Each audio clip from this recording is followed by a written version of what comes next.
Buenas tardes, un saludos. Buenas tardes. Buenas tardes. ¿Sí ven la pantalla? Sí, licenciado. Entonces vamos a comenzar a ver la tercera unidad del programa. A partir de aquí vamos a evaluar para el segundo parcial. Entonces ahora vamos a hablar un poquito sobre la coalición de trabajadores. Vamos a hablar un poco de su historia, sus características y algún tipo de procedimiento legal. Vamos a encontrar que la mayoría de autores guatemaltecos, pues ellos solo tienen una clasificación, que es la coalición de trabajadores de los sindicatos. Sin embargo, yo estoy pensando que el artículo 374 no podríamos hablar de la coalición, sino que habríamos de la unión de trabajadores. También vamos a ver por qué motivo, pues, debemos de verlo desde ese punto de vista. Entonces vamos a ver la primera, la historia. La historia la vamos a analizar desde la prohibición, ¿sí?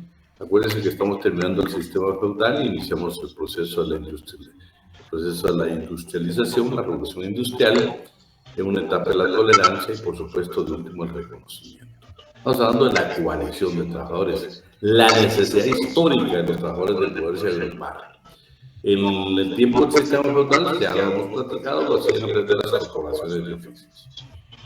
Ya cuando va apareciendo la primera fábrica, cuando aparece la revolución industrial, ya se da el conflicto entre terminar un sistema y comenzar el sistema capitalista, pues definitivamente los trabajadores ya comenzaron a tener horas excesivas de trabajo para menores de edad, trabajo para mujeres, y esa presión que se ejerce sobre el ser humano trabajador, pues es normal, ya necesitaba la necesidad de agruparse, de coaligarse para atender sus derechos. Por eso en esa primera etapa, una etapa de prohibición, dos leyes que hemos visto, el edicto de Turgot, que era un ministro, y la ley de Chapelier. Todas tienen relación a funcionarios precisamente. Es más, quienes destruyen estas dos disposiciones legales, que en una etapa de la prohibición, también era un ministro precisamente si no estoy mal, pues era de Inglaterra.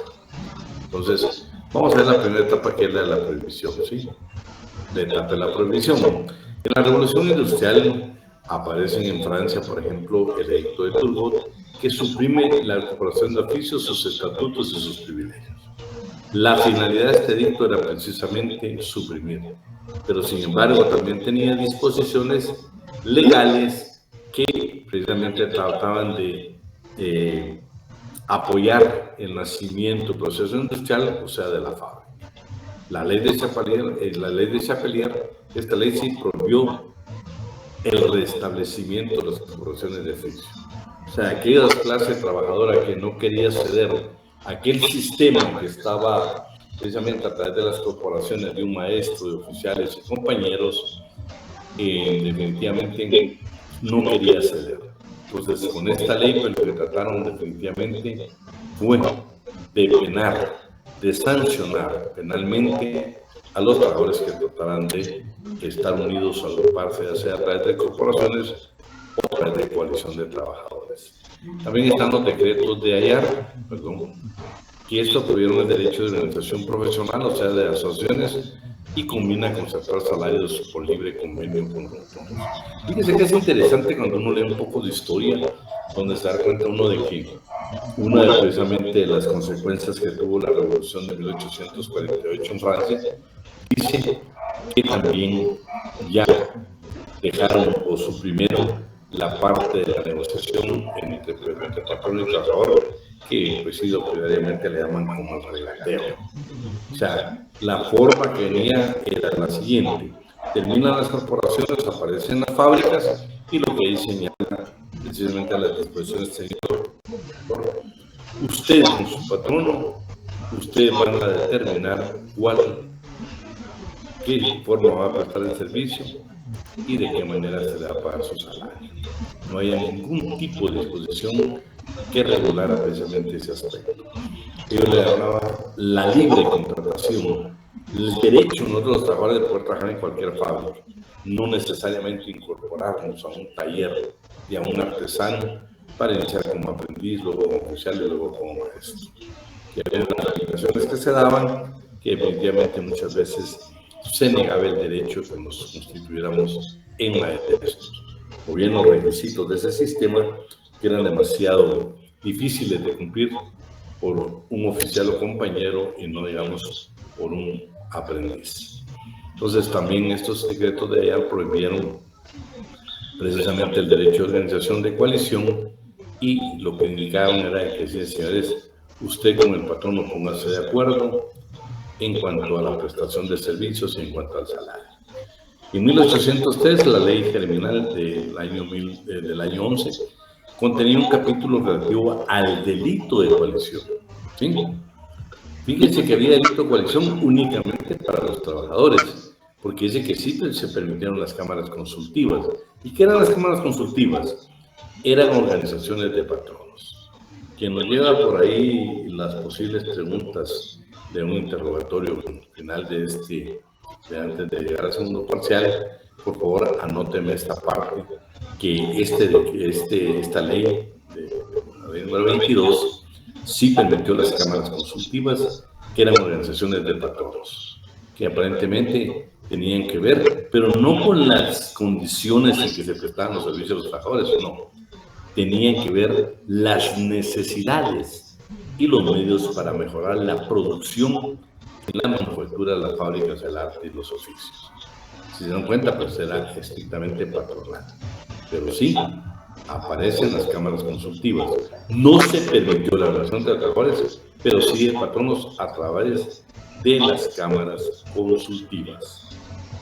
Código Penal francés estableció la prohibición de constituir asociaciones por más de 20 personas. Era un delito realmente el constituirse, coligarse con los trabajadores. Esa sería la etapa de la prohibición. Hoy vamos a la etapa de la tolerancia. Por favor, van tomando nota porque pues, el segundo parcial cuando miremos pues ya lo tenemos programado y vamos a tratar nosotros de ir tomando nota de algunas circunstancias, precisamente también en esta etapa de la tolerancia. En 1824 en Inglaterra pues ya aparecen algún tipo de organización, algún tipo de actos precisamente relacionados con la necesidad de abrogar, de derogar las legislaciones represivas que hacían precisamente a los trabajadores un carácter criminal si pretendían coaligarse. En Inglaterra se permitieron las acciones de compañeros que subsistieron dentro de las corporaciones establecidas dentro del derecho corporativo. Esto es interesante. Inglaterra fue el primer país que dijo, señores, le vamos a permitir la asociación de compañeros, pero va a ser dentro del derecho corporativo, dentro del derecho privado. ¿Sí? Entonces, esto por favor lo anotamos. 1824, aparece una sentencia norteamericana denominada tolerante, que estableció mantener un criterio restrictivo, estableció mantener un criterio restrictivo. Lo que quiso decir esta disposición es, esta sentencia, señores, el mantener un carácter restrictivo hacia la clase trabajadora provoca disturbios y violencias que pueden repercutir en la incipiente industria. Entonces, señores, tenemos que ser tolerantes, ¿sí? No podemos ser tan restrictivos con la clase trabajadora, tenemos que evitar disturbios y violencias. Esto es lo que realmente contenía la famosa sentencia norteamericana tolerante. En Francia, entre 1930 y 40, las acciones obreras tuvieron participación histórica. Y en la industria del seda, los obreros lograron mantener un contrato colectivo con el patrón. Claro, no se cumplió, pero estamos viendo un antecedente, una disposición legal. Muy interesante. En Francia ya se permitió el primer contrato colectivo, ¿sí? Por favor, en Inglaterra se permitió la asociación de compañeros. Ahí fue la primera, solo que fue dentro del derecho corporativo. Una sentencia de Estados Unidos que se llamó tolerante, que precisamente dijo, no señores, no podemos ser restrictivos, no podemos reprimir al trabajador. Eso va a provocar disturbios y violencia que va a perjudicar a la naciente industria. Y en Francia, en en los periodos de 1830 al 40, los trabajadores en la industria de la seda lograron por primera vez en la historia obtener un contrato colectivo con el patronato. Eso es interesante, es un hecho histórico. Posiblemente aquí ya le estoy diciendo tres muy buenas preguntas para un examen. En los Estados Unidos de Norteamérica, en 1859, se forma la Noble Orden de los Caballeros de Trabajo. La organización tenía como fin sustituir el sistema de trabajo asalariado por alguna sociedad cooperativa mediante la educación y un sistema normativo. Interesante también la Orden de los Caballeros de Trabajo. Ahora veremos la etapa de reconocimiento. Francia, como ya hemos hablado. Ya Francia en 1864, es antes, ya Francia mucho antes, pero ya con carácter obligatorio, como ya parte de una disposición legal vigente, derecho positivo vigente, fue hasta 1864 que reconoció el derecho de coalición y el derecho de huelga. Sí, eso fue en 1864. Y esta ley que yo les indicaba, que precisamente vino a destruir el delito del voto, la ley se pelea y legaliza, precisamente esto se dio en Inglaterra, dice, ya permite organizarse a través de sindicatos. Vean, es interesante lo que Inglaterra permite organizar a la clase trabajadora. Es ahí donde realmente nace toda la parte del derecho a sindicalización. Hemos hablado que el primer sindicato aparece especialmente en una fábrica de algodón o textiles y fue en Inglaterra que se dio el primer sindicato. Y aquí tenemos esta ley que no solo destruye dos leyes represivas, sino también permite ya el derecho de sindicación. Las definiciones. Las definiciones. Bueno, dice que coalición, para estos tratadistas, lo primero dice la coalición como los primeros tratadistas lo definen como la acción concertada entre patronos y trabajadores para defensa de sus derechos e intereses.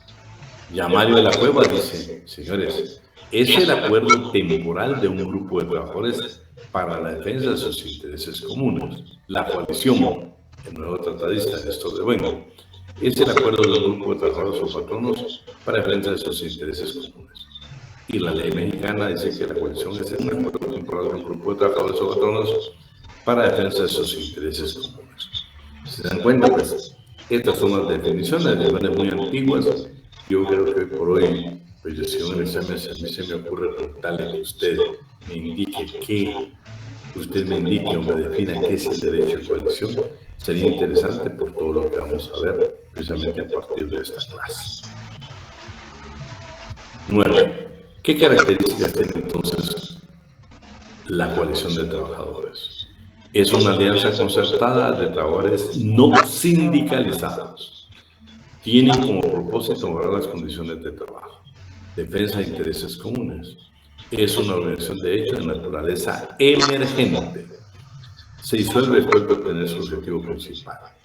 Su formación no requiere requisitos especiales como un sindicato. Con esa terminaríamos todavía les falta un punto aquí. Y el procedimiento legal.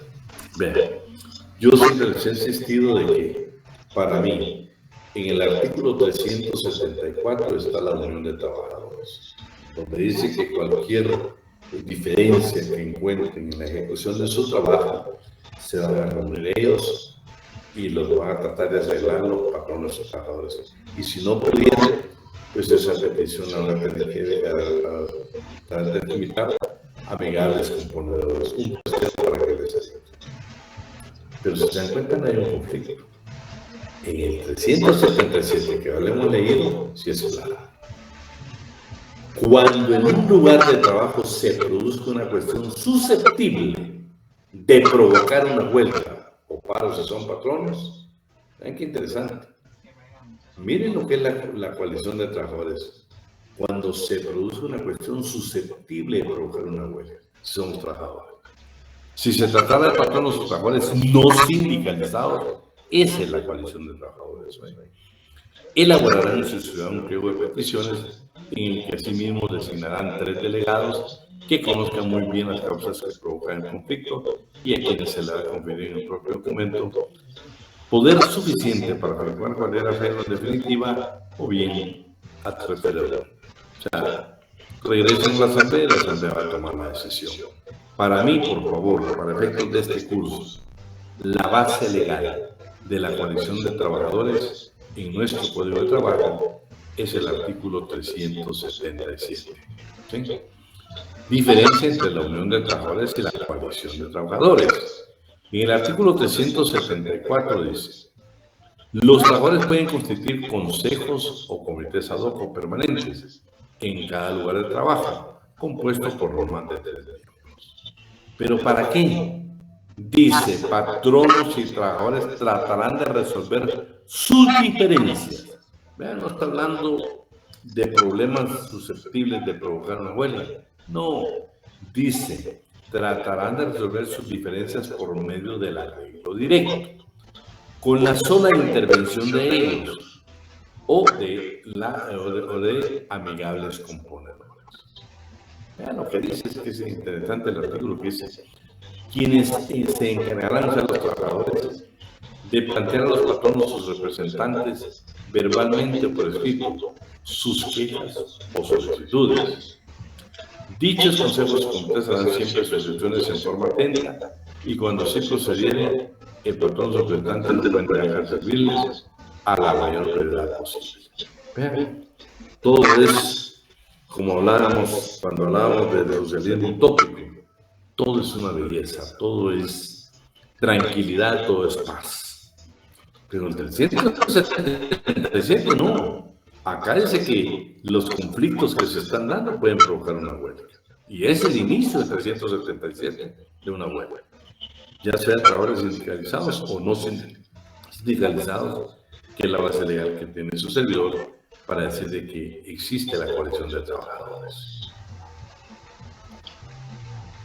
Y en el breve documento de la historia del sindicalismo de Mario López Larrabe, que hoy sí quiero que por favor de una vez definamos. Para el segundo parcial, sí tenemos que leer el libro Breve Historia del Movimiento Sindical Guatemalteco del tratadista Mario López Larrabe, que por cierto, como dato histórico, fue decano de nuestra querida Facultad de Ciencias Jurídicas y Sociales. Ya les he hablado a ustedes de las mutualistas o las sociedades mutualistas, y ya hemos hablado de que vamos a tratar siempre, porque así lo tiene la mayoría de tratadistas, y especialmente Mario López Larrabe, el porvenir de los obreros, que fue la primera, Maternidad Obrera, la Sociedad Joaquina, la Gremial de Albañiles, la Sociedad de Tipógrafos, la Central de Artesanos y Albañiles y la Fraternidad de Barberos. Y le narro ahí lo que sucedió precisamente, 4 eventos históricos. Aquí, Cindy, aquí está, mira, se llama Breve Historia del Movimiento Sindical Guatemalteco de Mario López Larrabe. Yo creo que se los habíamos enviado ya con anterioridad, y si no, voy a tratar de que lo enviemos, o si alguien lo tiene por ahí, la carátula que ya le hemos enviado, que la podamos, me avisa, yo quito esto, yo quito la presentación para que la podamos ver. ¿Sí? Fíjense que le narré 4 hechos históricos que están en el libro de Mario López Larrabe. 1931, es interesante que todavía estamos en la etapa de Jorge Ubico. Los trabajadores de la fábrica de cementos Novela, que hoy Cementos Progreso y todo el TV Progreso, la más grande industria cementera en Centroamérica, que lo sigue siendo, solo que con otro nombre, han apagado sus altos hornos y han estallado en huelga. Imagínense ustedes, claro, nosotros el primer registro de sindicato que tenemos es en 1947, que ya hemos hablado que es desde los bananeros, pero acá dice el comité sindical de la fábrica. ¿Será que era una coalición de trabajadores o ya existía un sindicato como tal? Si existía, no estaba registrado porque no había registro público de sindicatos. Entonces, posiblemente era una coalición de trabajadores que ellos le denominaron sindicato. Pero lo interesante, ustedes, era la industria cementera más importante, más grande de Centroamérica. Pero es tanto la violación de los derechos de la clase trabajadora que tuvieron que estallar en huelga. tuvieron que apagar los hornos, tuvieron ellos que precisamente suspender labores con la única intención que los escucharan. Claro, cuando usted lea toda la historia de Mario López Larrabe, pues al final ellos fueron sumamente, la clase trabajadora fue reprimida. No crean que trataron de buscar solución al conflicto, sino todo lo contrario. Cuando lea la historia se dan cuenta cómo trataron de callar cuando los trabajadores lo único que estaban alzando su voz era para obtener mejores condiciones de vida. En 1944 se fundó la Asociación Nacional de Maestros. Y que esto es interesante, ¿sabe por qué? Esta fue la primera entidad de los maestros de lo que hoy se conoce como el Sindicato de Trabajadores de la Educación de Guatemala al Este. Noticia en los últimos meses, pues actualmente ya no, pero los últimos meses saben que de este sindicato de la educación fue noticia. Pues quiero decir que tiene un antecedente histórico en 1944 y se considera el más puntual y el más sólido que tiene a su cargo pues, la Central de Trabajadores de Guatemala. Este sindicato fue sumamente histórico. Luego viene el del ferrocarril. Primero, les quiero decir que los trabajadores en el ferrocarril, cuando estaba INCA, se aglutinaron, se conformaron, se agruparon a través de una mutualista que era la Sociedad de Auxilio Mutuo del Ferrocarrilero, SAM. Y ya en 1944 ya se constituye en un sindicato. Acuérdense que el primero que aparece registrado es el de bananeros. Aquí está hablando de la historia del 44, pero no había registro público de sindicatos. ¿Sí? De julio a septiembre de ese año, los miembros de las acciones gremiales no hay sindicatos autorizados. Trabajan intensamente el 1 de octubre de la Confederación Nacional de Trabajadores de Guatemala en el antiguo local de la Federación, que pareció cerrado durante la dictadura entre los fundadores de la figura. Lo importante es que también en el 44 aparece la primera confederación de federaciones de sindicatos. Hoy que vamos a ver, que ya entramos al tema de los sindicatos en unos minutos, vamos a ver cómo se forman los sindicatos, vamos a ver cómo se forman la federación de sindicatos y cómo se forman las confederaciones de sindicatos. De sindicatos. Son tres instituciones totalmente diferentes. Entonces dice ahí que, por supuesto, fue tan importante para ellos el movimiento en el 44, el apoyo a la libertad sindical, que inclusive dirigentes sindicales que habían estado detenidos, habían estado siendo presos políticos, pero recién habían ellos ya obtenido su libertad y se incorporaron a este movimiento de la clase trabajadora. Ahí estaríamos nosotros con este tema de la coalición de trabajadores. No nos vamos a confundir. Unión de Trabajadores, artículo 374. Coalición de Trabajadores, artículo 377. ¿Sí? Ahora sí entramos al tema ya propiamente de los sindicatos. ¿Sí? De los sindicatos. Cada vez que nosotros hablemos de asociación profesional en materia laboral, estamos hablando de sindicatos. ¿Sí? Vea que se lo pregunto. Estoy un poco preocupado porque no sé si la verdad que ustedes tenían, pero en la variante nosotros agregamos edad mínima para trabajar en Guatemala y muchos sí todavía no están bien claros. La edad mínima para trabajar en Guatemala son 15 años. Lo hemos repetido 1000 veces y volvieron a poner 14 años. Las notas, pues mañana, por favor, mañana les publicamos sus notas. Estamos esperando el día de ayer el extraordinario que es temporal. Ya mañana, primeramente, ya tenemos sus notas. Pues el promedio es bastante aceptable. Creo que pues, ahí tenemos muy buenos estudiantes con ustedes que pues, sí lamento que no hemos tenido 30, ¿no? Pero sí hay muy buenas notas. El promedio es muy excelente. Pero creo que faltó. Entonces estamos claros. Si yo le pregunto a qué institución del derecho colectivo del trabajo se le llama asociación profesional, a los sindicatos. ¿Sí? Entonces vamos a comenzar por generalidades. ¿Sí? generalidades, luego vamos a ver el sindicalismo, la libertad sindical, los sindicatos, los organismos paralelos, creo que lo vamos a dejar hasta, bueno, lo vamos a ver también, ¿no? Entonces,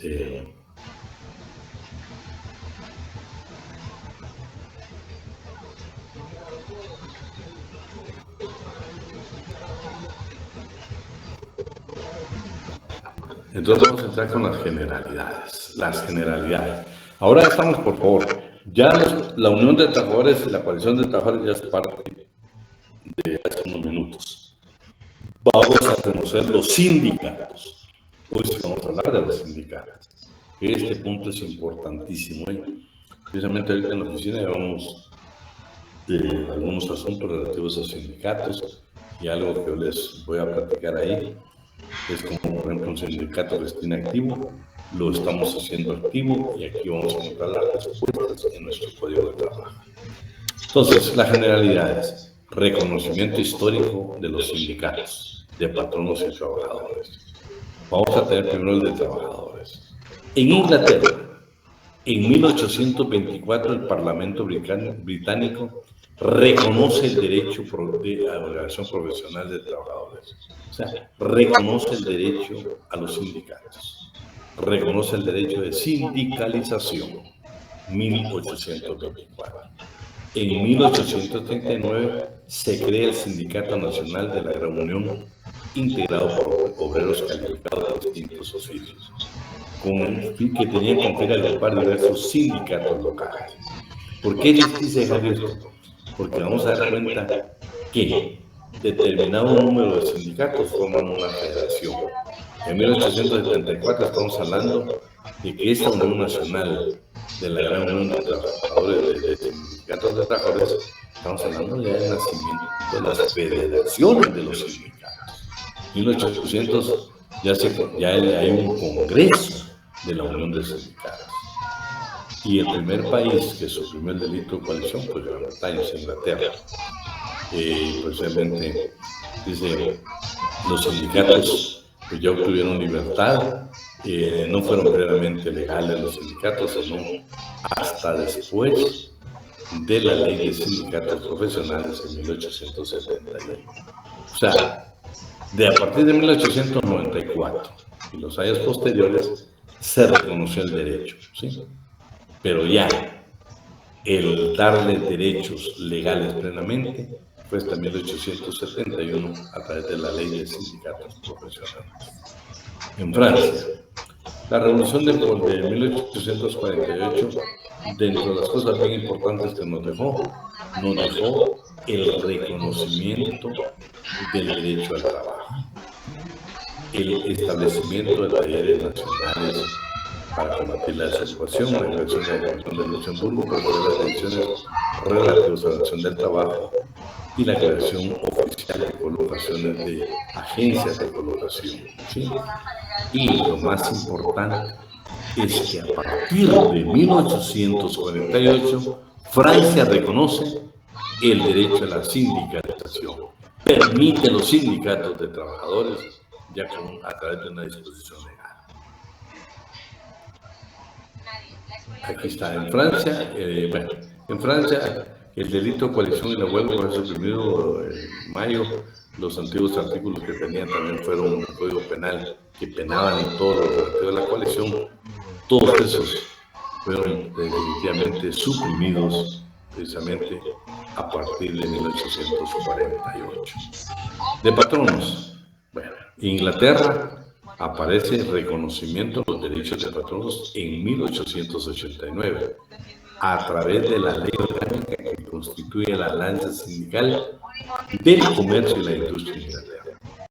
Primer sindicato en Guatemala, ¿se acuerdan? ¿Cuál fue el primer sindicato de patronos en Guatemala? Se lo voy a volver a preguntar. ¿Alguien se recuerda?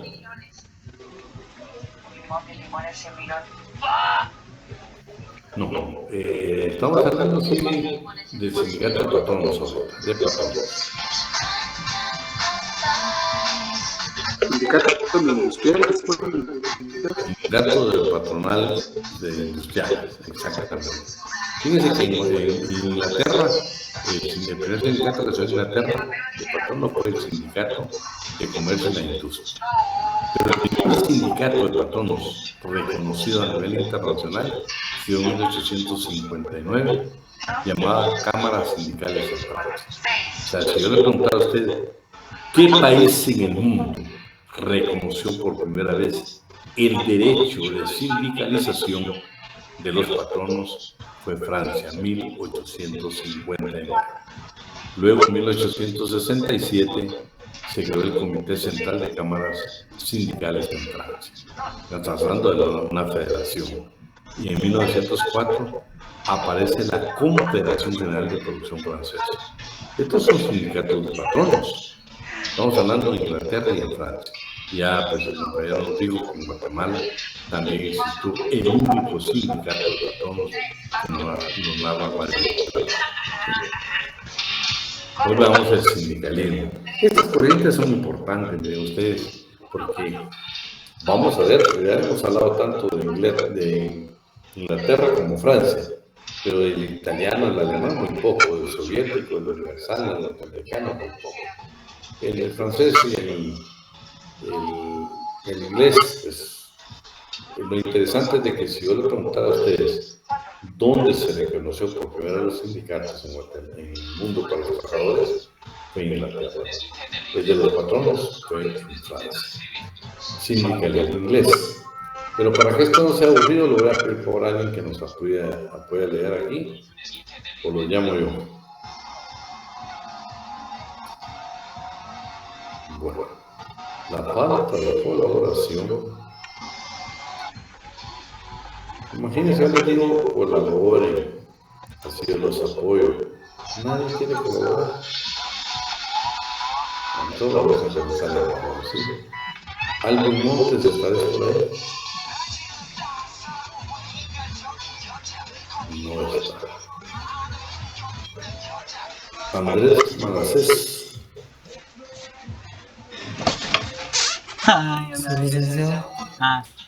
Por favor, me lees toda esa parte donde dice sindicalismo inglés que está en pantalla.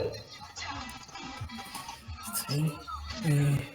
Sindicalismo inglés, mediante la clave Trade Unions en 1871 y 1876, los sindicatos ingleses tienen un amplio reconocimiento jurídico y la capacidad para celebrar contratos colectivos y administrar su propio patrimonio. El movimiento unificado de la acción sindical en el campo político conduce a la creación de un partido político, que logró incorporar 40 diputados en 1910 al Parlamento. En 1927 se promulgó la Ley de Conflictos Laborales y Sindicatos, que reguló el ejercicio de la huelga y la intervención judicial en los casos de represalias sindicales contra las personas no afiliadas a las huelgas o a los paros declarados ilícitos. Esta ley prohibió también la exigencia del pago de cuotas destinadas a subvencionar las actividades políticas del sindicato. En 1971 se promulgó la Ley Sindical Inglesa con el propósito de tener una legislación sindical unitaria. Bueno, esto es bien bastante. Aquí pues, ya sabemos que el primer sindicato aparece en Inglaterra, pero tal vez también en Inglaterra es el único país, bueno, también está, pero hablando de Europa, por favor, el único país que la clase trabajadora se organiza de tal manera que forma un partido político que existe hasta el día de hoy, fue precisamente Inglaterra. ¿Se recuerdan cuando hablamos nosotros del cartismo? Aquellas cartas que enviaban los trabajadores colegiados o las asociaciones de trabajadores, precisamente pidiendo dentro de eso pues la ley de participación de los trabajadores para poderse postular como candidatos a diputados y lograron ellos pues tener su representación en el Parlamento. Ya posteriormente inclusive se constituyeron en partido político. ¿Qué también nos deja el sindicalismo inglés de importante?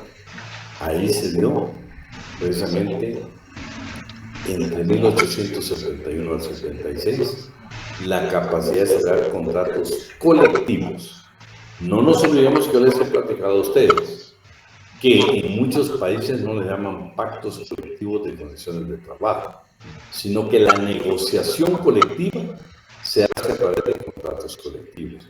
Por eso este acto histórico del sindicalismo inglés es importantísimo. Y aquí se celebró el primer contrato colectivo, o dicho nosotros, en nuestro propio sistema hablamos del primer pacto colectivo. Pero para no confundirnos, estamos hablando del contrato colectivo, en el que primero se dio una historia fue precisamente en el sindicalismo inglés. Vamos a ver el francés. Vamos a ver, estás por ahí. Ángela Pérez. Buenas tardes. Miramos donde dice sindicalismo francés. Sindicalismo francés. La ley del 21 de marzo de 1884 reconoció la existencia de los sindicatos y les concedió el derecho de constituirse libremente como organismo de defensa profesional, civil, con el carácter de simples agrupaciones privadas. ¿Sigo? Sí. La ley del 29 de marzo de 1884, obra del ministro Waldeck Rousseau, tiene una gran importancia para el desarrollo del sindicalismo en Francia. Sus principios básicos fueron los siguientes. Inciso A. La abrogación de la ley Chappelle. Inciso B. La abrogación de los artículos 414 y 416 del Código Penal, que prohibía a trabajadores establecer limitaciones a la libre actividad económica. Inciso C. La inaplicabilidad de los artículos 291 y 294 del Código Penal y de la ley del 10 de abril de 1834, que limitaban los derechos de las asociaciones religiosas, literarias o políticas. Inciso D. Libre constitución de sindicatos. Solo para que vamos a dejar de ingresar a la coordenada. Disculpa. Sigamos.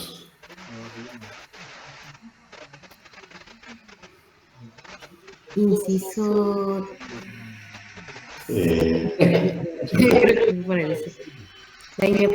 La inaplicabilidad de los artículos 291 y 294 del Código Penal y de la ley del 10 de abril de 1834 que limitaban los derechos de las asociaciones religiosas, literarias y políticas.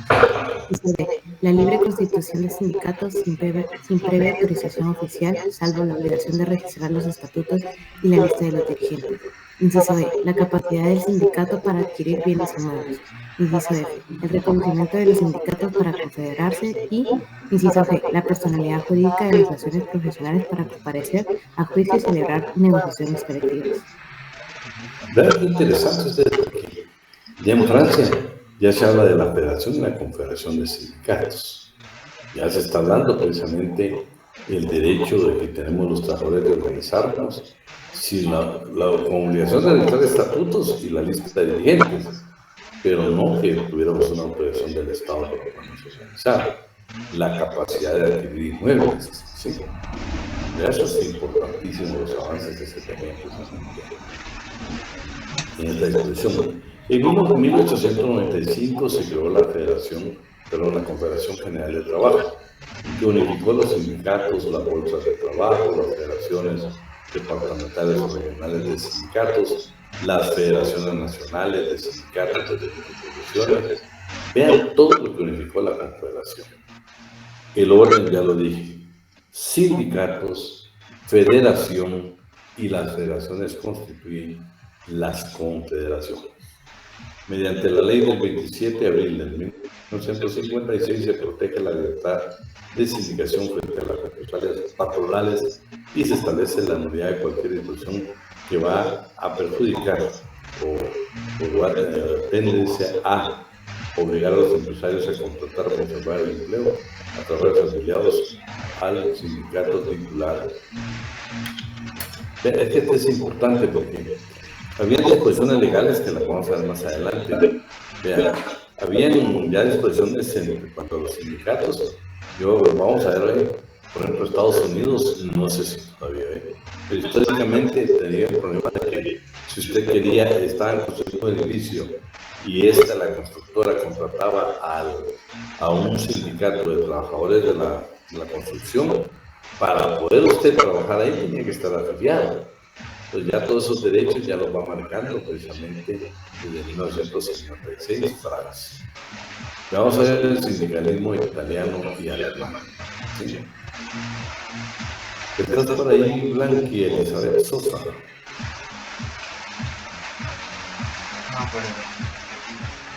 No, Sí, licenciado, buenas tardes. buenas tardes. Mira el sindicalismo italiano y alemán. El sindicalismo italiano y alemán. En 1893 aparecen las organizaciones sindicales en forma de federaciones nacionales. Al propio tiempo de inspiradas en las bolsas de trabajo francesas, se crean las cámaras de trabajo con la función de centralizar la organización del trabajo, constituir agrupaciones de resistencia, abolir los departamentos de coalición. Frente a la presión del socialismo, el programa elaborado por el Congreso Católico de 1894 proclama la predilección por los sindicatos mixtos. Presidente, si quieres ahí. Realmente el sindicalismo italiano se basó por la parte religiosa y aún el alemán, y eso seguía mucho en la proclama de los sindicatos mixtos. Los sindicatos mixtos no eran que fueran trabajadores de diferentes empresas, no señor. Para ellos el sindicato mixto era que, por ejemplo, el sindicato de trabajadores del edificio S2, que estuvieran los patronos y los trabajadores incluidos ahí. No está hablando que sea mixto, que somos trabajadores de diferentes lugares, no.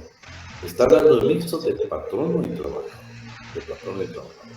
Yo creo que lo demás, pues, son generalidades.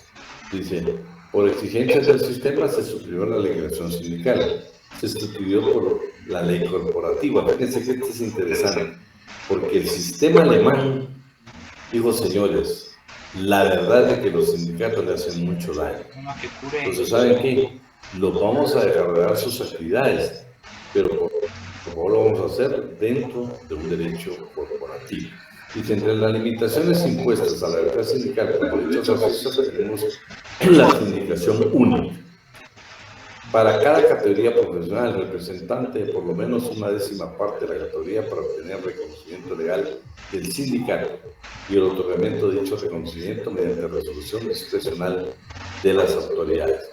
Vean las limitaciones que tenían para formar un sindicato. Orgánicamente, en el corporativismo, el sindicato se ubicó en instancia inferior a la relación con el partido. Este realizó actividades de conciliación para que los trabajadores no vean con temor la organización de los trabajadores. ¿Sí? Pues ahí vamos a leer lo más importante. Por ejemplo, la Constitución italiana de 1948, ya, ahí sí ya reconoce, señores, debemos de reconocer la libertad sindical. Y ya la reconoce precisamente a partir de 1848, ya se permite la personalidad jurídica de los sindicatos, ya se permiten los contratos colectivos, entonces ya prácticamente a partir de ahí ya se conoce lo que es el derecho de sindicalización en Italia y Alemania. En el 70 se creó el Estatuto de los Trabajadores que instituyó una disciplina tutelar de los derechos colectivos de los aliados dentro de la empresa contra los abusos patronales. Fíjense que aquí únicamente se conoció la disciplina tutelar, no como derechos colectivos de las empresas trabajadoras, una disciplina tutelar de los derechos de los trabajadores. Esto es importante. El norteamericano, pues tuvieron, fíjense que aquí lo valioso es que hubo una federación, una confederación que da inicio prácticamente a todo este proceso del sindicalismo en Estados Unidos. ¿Sí? Vamos a ver cómo interviene un partido político, interviene un presidente de Estados Unidos, precisamente en esta parte del sindicalismo norteamericano. Vamos a ver quién vamos a ver por ahí, vamos a ir en orden. ¿Estás por ahí, Brenda Leticia? Sí, licenciada. Miremos el sindicalismo norteamericano. El sindicalismo norteamericano trae unionismo. Pese a algunos intentos de unificación del movimiento obrero norteamericano, como la Organización de los Caballeros del Trabajo, en 1880 el sindicalismo en la Unión Americana nace propiamente en los albores de este siglo, con la fusión de los dos principales confederaciones, la Federación Americana de Trabajo y Confederación Organizada industrial. Con la ayuda del gobierno, el sindicalismo entró en una etapa de expansión y fortalecimiento a través de diversos ordenamientos. La Ley Norris, la Guardia, la sección 7A de la Ley Nacional de Recuperación Industrial y la Ley Nacional de Relaciones Laborales y las enmiendas fundamentales a la Ley del Trabajo Ferroviario. La National Labor Relations Act de 1935, conocida como Ley Wagner, legalizó la vida de los sindicatos dentro de las empresas de manera obligatoria, un sistema de negociaciones y convenciones colectivas. Hola, ahora que nos ayude alguien más. ¿Estás por ahí, Brian, Mateo? Buenas tardes, Lick. ¿Dónde es el procedimiento utilizado? Ok. El procedimiento utilizado por la Federación Norteamericana del Trabajo para fomentar su crecimiento durante la década de los 40 consistió en la incorporación masiva de los sindicatos minoritarios de trabajadores mediante los sistemas de closed shop y de la union shop. Con la segunda posguerra, el mundo capitalista implantó la conocida ley del salario como valioso pretexto para distraer la atención sobre la vida sindical, haciendo aparecer a los gobiernos como interesados y canales de reparación de la penuria económica de los obreros. El Estado federal se ha manejado frente a los problemas del sindicalismo partiendo de la premisa de que los sindicatos son figuras necesarias para el juego democrático y la economía norteamericana, razón por la cual deberán sostenerse limitando ciertamente sus eventuales abusos. Notablemente pragmático, el patrono norteamericano ha asimilado el problema, aceptando en su conjunto la dinámica de las llamadas relaciones colectivas, siempre que se trate de un sindicalismo que no cuestione los grandes principios del capitalismo en Estados Unidos. Con el neoconservadurismo, sin embargo, la ideología se ha transformado en partido, llevando al poder mediante Reagan y su partido republicano. Tesis tan absurdas como aquella que sustenta que lo que caracteriza al mundo actual es el conflicto de las civilizaciones entre Occidente y el comunismo, entre el este y el oeste, entre los Estados Unidos y la Unión Soviética. El sindicalismo, dentro de este marco, se ciñe a los postulados del imperialismo actual, cuyos caracteres distintivos son: a. La transformación del énfasis principal de la rivalidad de repartirse en el mundo a la lucha contra la contracción del propio sistema imperialista. B. El nuevo papel de los Estados Unidos como organizador y dirigente del imperialismo universal. Y C. La aparición de una tecnología que de carácter es internacional. Porque están, en pocas palabras, defendiendo a los Estados Unidos, señores empresarios, señores patronos, señor empleador. Son necesarios los sindicatos, y lo que tenemos nosotros que convencernos es que el sindicato es parte de un sistema capitalista. Y eso es en concreto lo que trata de decir este sindicalismo. Lo que quiere indicar es que ustedes son parte del sistema capitalista, no son aislados. ¿Sí? El sindicalismo soviético, por supuesto, es totalmente lo contrario. En 1906 se promulga en Rusia una ley que reconocía grandes limitaciones de la acción profesional. Sin embargo, tuvieron tres características bien ejemplares. Acá realmente la revolución bolchevique o la revolución soviética no nace de la clase obrera, nace de los campesinos y posteriormente se reúnen con los obreros para llevar a cabo esa revolución. Y dice que el sindicalismo soviético se puede ver en tres etapas. La primera, 1917 y 1921, considerada como la reacción de la teoría sindicalista revolucionaria, ¿sí? Y además se consagró en la Constitución de la República Soviética. La segunda fase, de la nueva política económica que tendría del 21 al 28, se ha caracterizado por la solución de las relaciones profesionales a las condiciones colectivas de trabajo. Esta etapa aporta a la formación de una auténtica legislación sindical.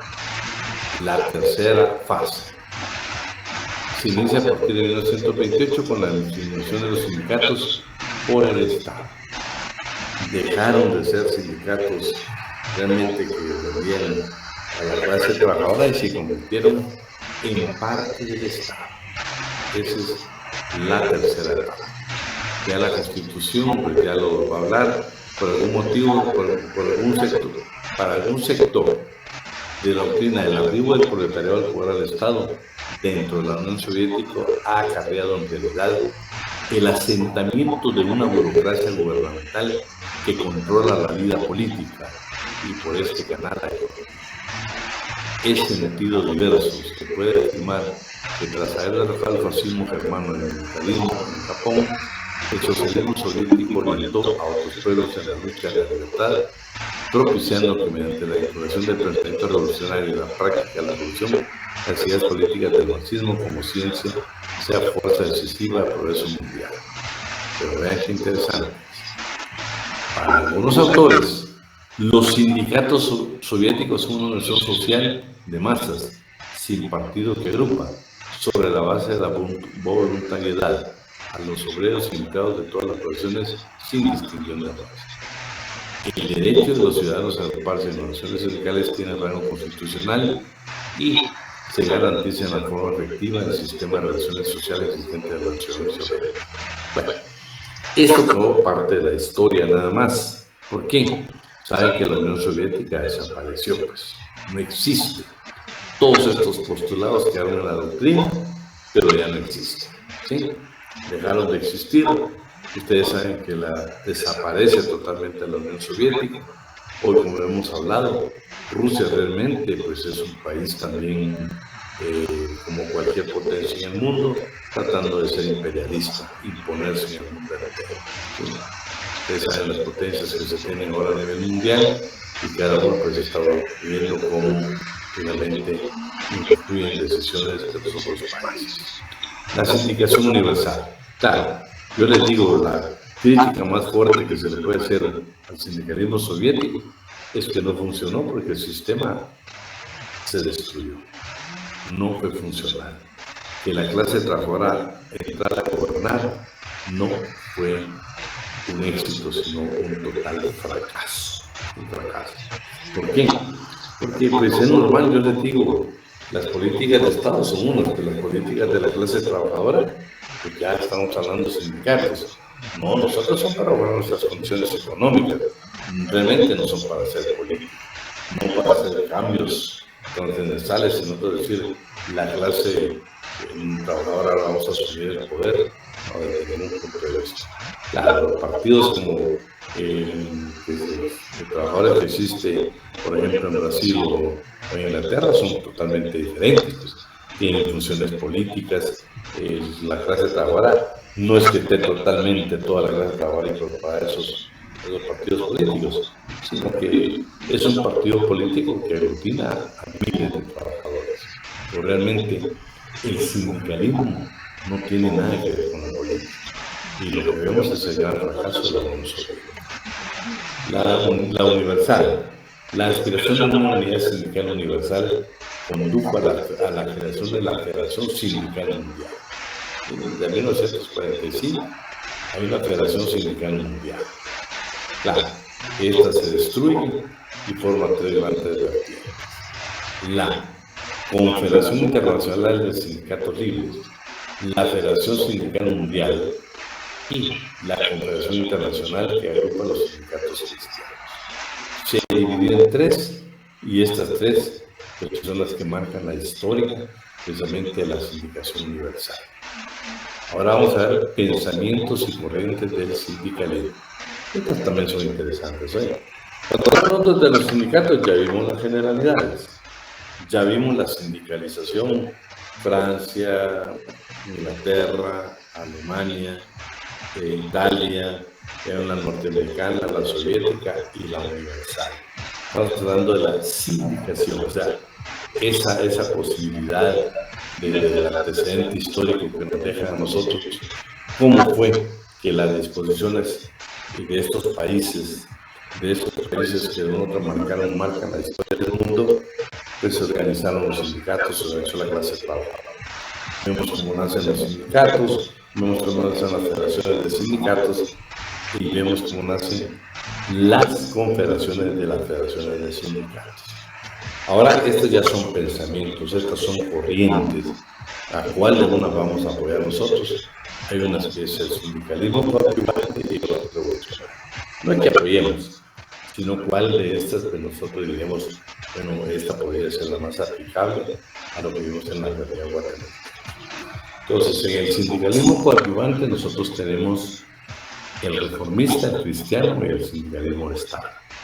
Y en el revolucionario tenemos el anarcosindicalismo y el sindicalismo comunista. A ver qué terrible el anarcosindicalismo. Bueno, vamos al primero coadyuvante. El coadyuvante. Vamos a ver quién nos apoya para no estar... ¿Dónde íbamos?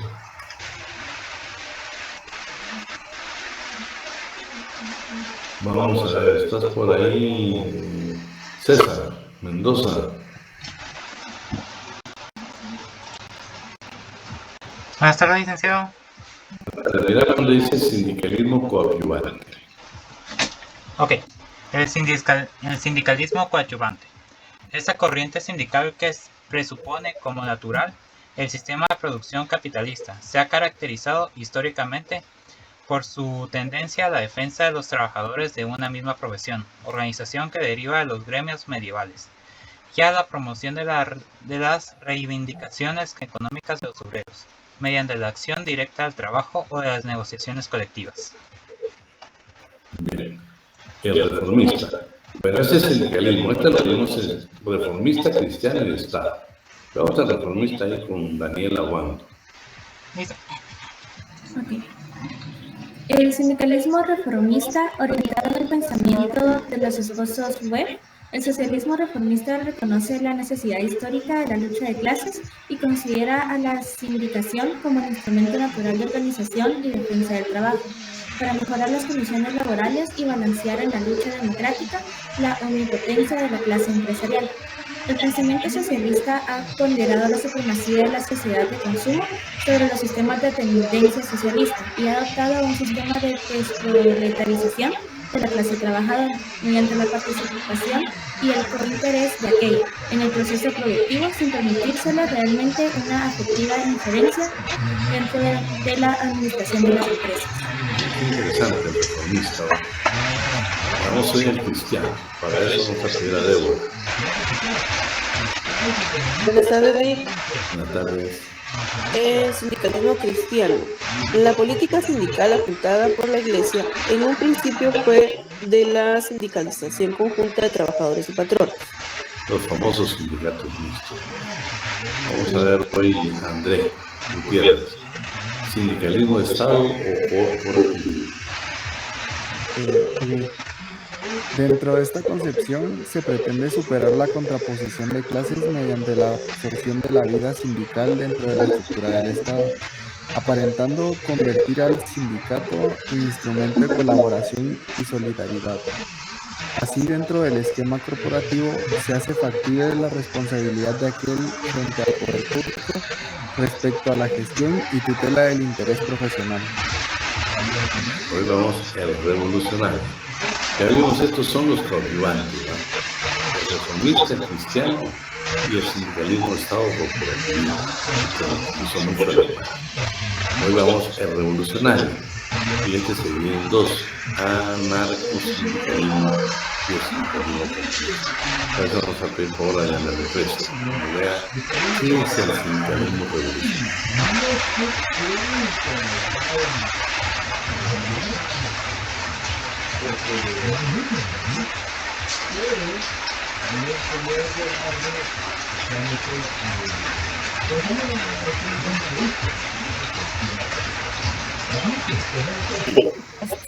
Mediante la equitativa participación de la colectividad en los beneficios de la economía y la civilización, es decir, mediante la socialización de los medios de producción. Diego Vladimir, el anarcosindicalismo.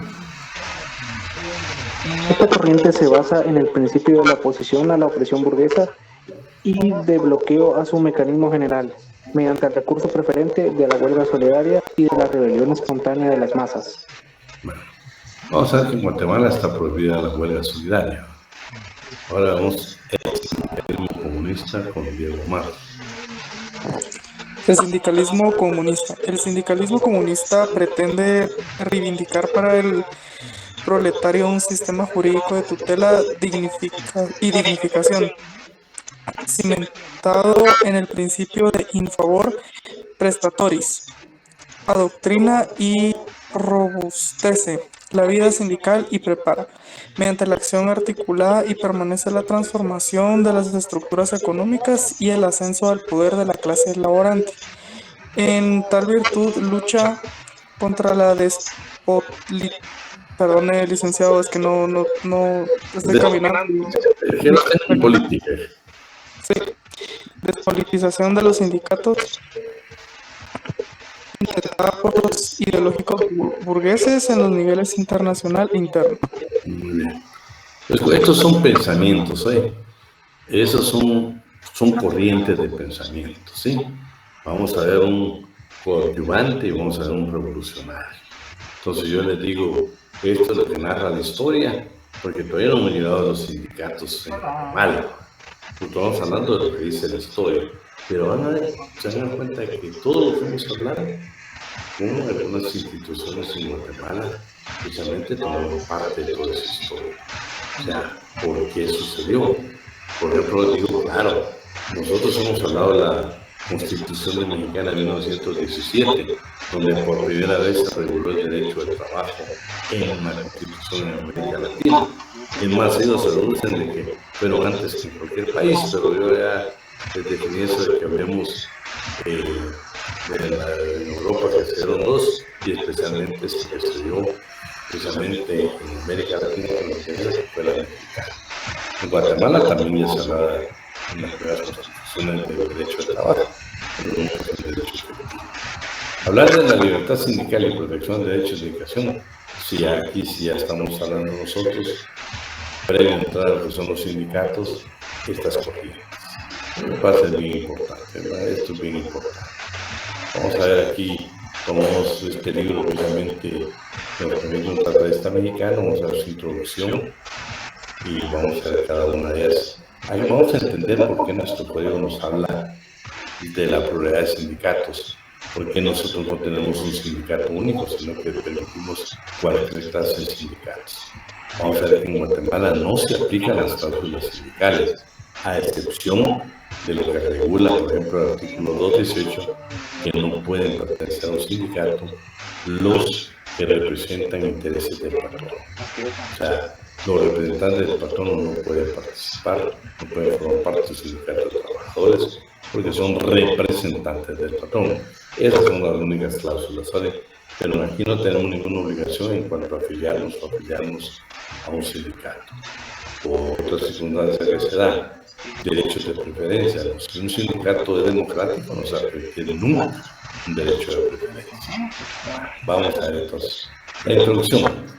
La extinción de las proporciones de oficios marcó el final de una forma de producción que imponía una nueva potencialidad adquirida en la fábrica, con los nuevos instrumentos para producir, sustituyendo así las máquinas, con las máquinas para entonces inoperante sistema de sustituimos el taller de mano por la máquina o la fábrica. Con las nuevas formas de producción impuestas por el desarrollo industrial, habría que subir nuevas de organización de los trabajadores. Así que las formas de producción medieval correspondieron a proporciones de oficios y a la producción capitalista de la gran industria aparece el sindicato, ya como una organización formal de la clase trabajadora. La libertad sindical, claro, aquí pues es un juego de palabras similar tratadista. La libertad sindical es así una manifestación de libertad individual. Es el complemento de la libertad individual de los trabajadores. El ejercicio de ella se llega a la creación del grupo, que tiene una personalidad distinta a nosotros como personas. O sea, vamos a pertenecer, Daniela Obando tiene su propia personalidad, su persona. ¿Sí? O sea, estamos hablando jurídicamente. ¿Sí? Pero si ella pertenece a un sindicato, va a pertenecer a una entidad que también tiene su propia personalidad jurídica. ¿Sí? Entonces, no es que nos estemos contradiciendo. Históricamente nos va a servir precisamente para que nosotros podamos lograr los derechos colectivos de la clase trabajadora que formamos su sindicato. Entonces dice, En el ejercicio de ella se llega a la creación de un grupo que tiene personalidad distinta de las personas que han contribuido a su constitución. La libertad sindical ya tiene como sujeto no solamente al individuo, sino también al sindicato. Entre estos dos sujetos puede surgir conflictos. Toda historia del sindicalismo está saturada de antagonismos entre individuos y grupo. ¿Cuál de los sujetos va a triunfar en el conflicto? ¿El individual o el colectivo? El individuo o el grupo. Al lado del individuo, sus intereses individuales se coloca el grupo, el interés general de la profesión. Es interesante, porque cuando nosotros hablamos de libertad sindical, nunca se va a olvidar que también tenemos libertad individual como lo tenemos. Son cosas totalmente diferentes. Pero puede ser que nosotros, como mis libertades, con mis derechos como trabajador, yo tenga antagonismo con un sindicato. Por ejemplo, yo les digo, uno de los casos que vamos a conocer hoy, que hay un sindicato que no quiere que sus trabajadores puedan renunciar a pertenecer a él. Se niegan a recibir renuncias. Y eso ya se crea un conflicto en la libertad sindical. ¿Sí? Porque la libertad sindical es, señores, ya lo vamos a ver, la libertad sindical es el derecho que nosotros tenemos de afiliarnos o no a un sindicato, que podemos retirar cuando nosotros así lo veamos, pero no nos puede presionar. Entonces, si crea un conflicto en la libertad sindical. Sus conceptos, ¿sí? La libertad sindical, la libertad significa la posibilidad de acción. Por ejemplo, los tratadistas dicen, este tratadista francés dice, en cuanto a la libertad sindical apunta, todo patrono y todo obrero tiene la libertad de trabajar aisladamente o de entrar a un sindicato, también puede lograrlo. Esa es la libertad sindical. Para estos otros que son profesores de una universidad, expresan evidentemente, libertad sindical consiste en que cada persona en la facultad de afiliarse a un sindicato y al sindicato de su elección, si existen varios, la facultad de no afiliarse y por último, la facultad de abandonar un sindicato. La libertad de organización sindical debe ser la facultad individual de escoger la agrupación sindical a la cual no nos pueden obligar a afiliarnos, no nos pueden obligar a pertenecer a un sindicato, no nos pueden obligar a que podamos nosotros abandonar un sindicato e incorporarnos a un nuevo sindicato. La libertad sindical con la libertad individual para nosotros van de la mano y aquí estemos con personalidades jurídicas diferentes y que el sindicato, a través de sus órganos, que puede ser el comité ejecutivo, el consejo consultivo, se nieguen, por ejemplo, en este caso, a recibir una renuncia, entramos en un conflicto. Pero la libertad sindical para nosotros es el derecho de afiliarnos, el derecho de retirarnos o de no afiliarnos. ¿Cuántos de ustedes pueden trabajar y no están afiliados a los sindicatos? Por ejemplo, el caso nuestro, que está el sindicato de trabajadores de profesores de la facultad. Hay un sindicato de trabajadores, de docentes y investigadores de la Universidad de San Carlos de Guatemala. Nosotros, aún como profesores de la Facultad de Ciencias Jurídicas y Sociales, tenemos derechos a asociarnos a cualquiera. Está el Sindicato General de Trabajadores. O sea, el derecho en la propiedad del sindicato es de velar lo que yo sé. No necesariamente lo tengo que hacer en el de profesores de la facultad. Ese es mi derecho individual, ¿sí? Y la opción que yo pueda tener. Bueno, ya estoy en el sindicato, pues el patrón no puede decir, no puede ordenar a afiliar a un sindicato, ni tampoco puede limitar el derecho de afiliar a ese sindicato. Tampoco el sindicato puede tener. Cuando yo sí lo sé, yo puedo. O sea, esa es la libertad de un sindicato. El derecho sindical asume 4 aspectos que lo realizan según el tratado. El derecho individual de asociarse profesionalmente es nuestro derecho. La estructura sindical como manifestación de un derecho reconocido. La acción sindical como derecho de ejercitar sus funciones de tutela profesional y un entrenamiento jurídico en el libre ejercicio. La Constitución italiana, en su artículo 39, habla de la organización y no de asociación sindical, en coherencia con la creación del principio de libertad. No ha determinado los modos en los cuales un grupo debe organizarse para la tutela de intereses comunes de sus componentes. Todavía la Constitución italiana tiene un poco de duda en cuanto al tema de la organización y no de la asociación. Por ejemplo, ellos, este brasileño dice la libertad sindical es una figura triangular, si se puede representar geométricamente: sindicación libre, autonomía sindical y pluralidad sindical. Lo anterior propone libre sindicación contra la sindicación obligatoria, ¿sí? Que no pueden obligar a pertenecer a un sindicato. Pero hay legislaciones que lo obligan a uno. En Guatemala estamos con la libre sindicación. Nosotros no pueden obligar, sino que nosotros tomamos la libre elección. La autonomía sindical contra el dirigismo sindical. Claro. La autonomía sindical, ese es un problema serio que siempre hemos discutido. Se habla de democracia en los sindicatos, pero muchas veces los miembros del comité ejecutivo solo se trasladan de cargo. Ahora sos el secretario general, yo soy el secretario de actas, yo soy el secretario de dirección. Pero realmente la democracia debe haber alternabilidad en el cargo, ¿sí? Por eso dice que autonomía sindical contra el dirigismo sindical. Es que de veras no puede haber abuso. Yo les digo, es increíble muchas veces como algunos dirigentes sindicales que no han asumido el papel que les corresponde, que por cierto, hay muy buenos dirigentes sindicales también en Guatemala. Pero pensemos aquellos que nos quieren violentar nuestra autonomía sindical, ¿sí? La autonomía quiere decir que nosotros tenemos la libertad de pertenecer y que ningún dirigente sindical, que ningún miembro del comité ejecutivo nos puede limitar a hacer. La pluralidad sindical contra la unidad sindical. Bueno, el derecho que en Guatemala te permite que pueda haber cualquier cantidad de sindicatos en una empresa, en una institución del Estado, y no se permite la unidad sindical, o sea, el sindicato único. Nosotros como guatemaltecos estamos libres. Esto del sindicato único se utilizó más que todo en sistemas totalitarios.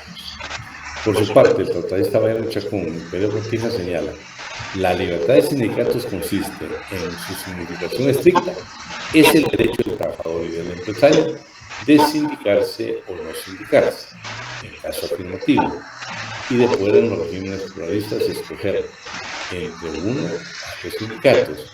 Consecuencia inmediata de la libertad de sindicación es el abandonar el sindicato. Por tanto, la libertad de sindicación positiva significa un acto de afiliación. La negativa es una abstención o bien un acto de retirada. Por esto lo ve, tenemos dos manifestaciones, positiva y negativa. Positiva, que queremos afiliarse a los sindicatos. Negativa, que nos queremos retirar del sindicato o que no queremos pertenecer a los sindicatos. Ojeda Avilés: el contenido fundamental del derecho a la libertad sindical a nivel de capital individual completo. La libertad constitutiva consiste en crear un sindicato en conjunción con otros compañeros. La afiliación le reconoce el derecho de estar en el sindicato de selección y también el derecho de mantenerse fuera. Esto es, a no afiliarse en un sindicato. Por último, la participación debida de los sindicatos. Siempre vamos a estar con todos los tratadistas en lo mismo, ¿sí? Que libertad sindical es constituir un sindicato, pertenecer al sindicato, no desear o obtenernos de participar en ese sindicato, haber participado y haber dado sindicato. Toda esa libertad nos la deben dar los sindicatos en sus estatutos. La dimensión universal concreta los derechos individuos frente al Estado y demás poderes públicos, frente a la empresa y frente al sindicato. Vean, esto lo ven, que nosotros los trabajadores tenemos tres derechos: frente al Estado, frente a la empresa y frente al propio sindicato. Es algo que se tiene que luchar como trabajadores.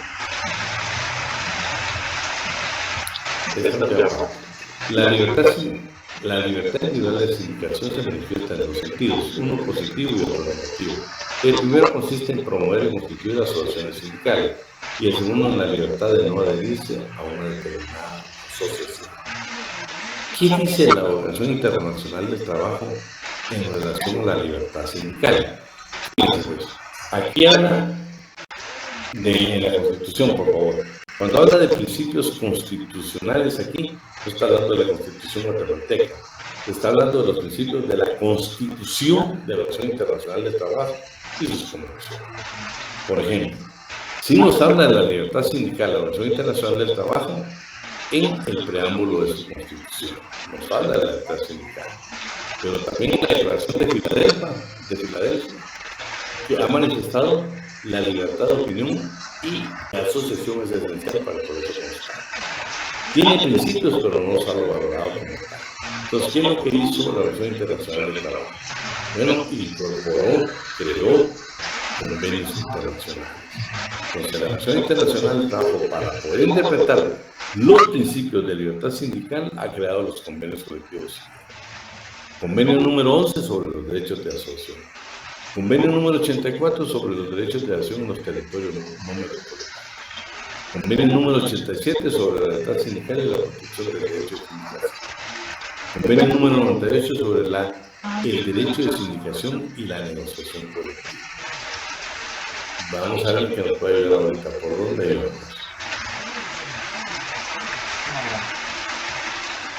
José. ¿Por ahí, José?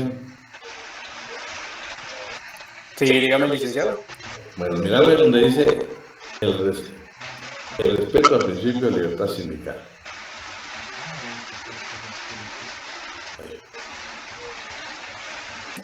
Listo. Entonces, dice el respeto del principio de la libertad sindical. Tal como resulta del preámbulo y de la Declaración de Filadelfia, ha sido considerado con razón como una obligación más impuesta constitucionalmente a los Estados miembros, y no como un principio meramente dirigido a orientar la acción de la OIT. Hay que considerar que la OIT es una organización permanente, por lo que los conceptos requieren de una interpretación evolutiva que permita adaptarlos a un mundo en constante cambio, de forma tal que asegure la permanencia de la organización y que sus principios y normas puedan aplicarse sin violar su texto en una interpretación evolutiva y flexible. ¿Sigo? Algunos tratatistas consideran que la Constitución y tratados de la Organización Internacional del Trabajo contienen los siguientes principios de libertad sindical. A. Derecho de constituir organizaciones sindicales. Ello significa que los trabajadores y empleadores pueden crearlas sin distinción de ninguna clase, sin autorización previa y ser organizaciones de su elección. Derecho... ¿Sigo, verdad? Sí. Derecho de afiliarse a estas organizaciones. C. Garantías del derecho de libertad sindical. Ahí está. Abstención de las autoridades públicas, la facultad de elaborar sus estatutos, elegiblemente a sus representantes, supervisar su gestión y actividad, formar su programa de acción, no estar sujetos a la disolución o suspensión por vía administrativa, constituir federaciones y confederaciones, constituir naciones internacionales y aliarse a ellas, proteger a los miembros de un sindicato contra cualquier prejuicio en razón de afiliación sindical, proteger e impedir toda injerencia de acción extraña, la instauración de medidas para promover y desarrollar la negociación colectiva. Fíjense que este es importante, el número 6, no estar sujeto a la disolución o suspensión por la vía administrativa. Que no se les olvide que cuando estamos hablando de la Organización Internacional del Trabajo, con sus tratados y convenios internacionales, la propia Constitución nos permite a nosotros ver estos derechos que tenemos. Y vean el derecho de disolución. No permitir la disolución en una forma administrativa. Y lo vamos a ver en nuestro código. En nuestro código colocarle la disolución voluntaria, pero nunca administrativa. ¿Sí? Nos vamos a quedar ahí por cuestiones de tiempo. Y nada más vamos a dejar ahí a José que me recuerdes que nos quedamos con la autonomía sindical. Pues nos vamos a quedar ahí, nos vemos el día viernes si uno lo permite. Y pues... Solo una pregunta. Ajá. Este documento nos los va a compartir, ¿verdad? Sí, después. Bueno, gracias. Bueno, jóvenes, pasen muy buena tarde. Si Dios quiere, nos vemos el día viernes. Buenas tardes. Gracias, licenciado. Buenas tardes.